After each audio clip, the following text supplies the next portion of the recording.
Hello everyone, welcome to the 5th installment of the Radical tutorial series. This time we're here at WeatherTech Raceway Laguna Seca.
So, let's go for a lap around Laguna Seca.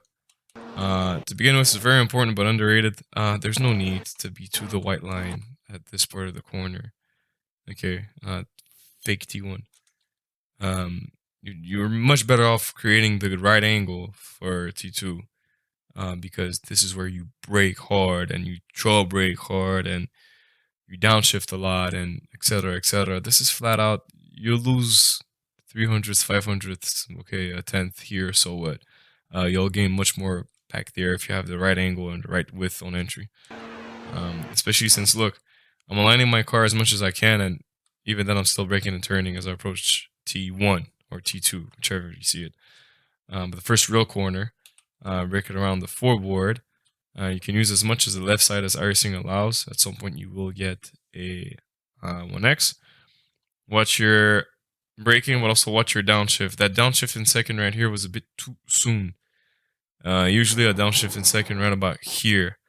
You'll notice that as I roll in slow motion, I just have rotation the whole way through. That's because of the second gear.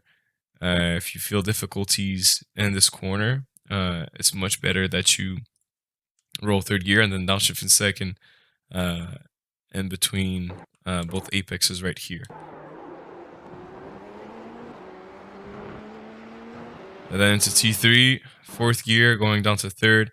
T3, just like a lot of other corners at this track, is a case of not braking too hard in a straight line. It's much better to control the balance of the car and kill off the speed through the corner like this without oversteering or understeering too much. Then you should be able to roll and power right before apex. And this track has a lot of grip, so although I am modulating my power to not kick oversteer and then commit to full throttle, it feels much more comfortable than other tracks on the calendar. Same thing for T4. Light braking just to set up the car, just to kill a bit of speed, as much speed as I need without making the nosedive too much. Roll and power before the apex all the way to the sand on exit, but don't touch it because it will pull you away. T5, I brake it around the 3 board, and it's really important here that you clip the apex at the end of the red curb. I didn't do a good job here of getting close to the apex, but I have the right angle and I have the right timing. But even if I have, so look at how sketchy it gets on exit. It really narrows down. The exit comes at you really fast. So it's really important to modulate your power, not get too greedy with it because you will get a lot of understeer from the compression and go to the end of the curb on exit. Now the kink before the second board, and again, here you want to be as wide as possible when you turn in. Okay, I'm not doing a real good job at that because as I'm braking, I'm pointing away from the corner. I should be more right side at this point already, but I'm using barely little to no brake, right? And as you watch my turn in, I'm trying my best to control the angle of the car because you don't want it to slide. Because the moment you start sliding in a car, if you compress, you'll point away again. Because the car wants to, the rear axle is pulling your car in. So the moment the rear axle gains grip, the car's just doing this, right? Um, so to the edge of the red curb, not on it. If you get on it, it will unbalance your car. It will bounce your car, but it can also give you front left fender damage.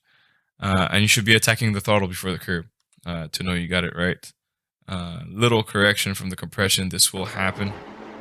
Okay, all the way to the curb on exit. And then approaching the corkscrew. So the first part, you will brake and turn. It's okay. A good setup is running this blue and white curb. You want to run it as left as possible because this will allow you to create as much angle to set up as right as possible afterwards. Okay, but then in this car, I would not recommend following the blue and white curb because at that point, this is where you're doing most of the braking, and it would be much better to brake in a straight line than to keep turning and then turn again. Just brake hard. At that point, more or less straight line here, just brake hard. Still on the right side with respect to the middle of the track, but you're already turning in as you're past the 2 board. And okay, here I got greedy. I did take a 1X, but the 1X is not that far from where I am.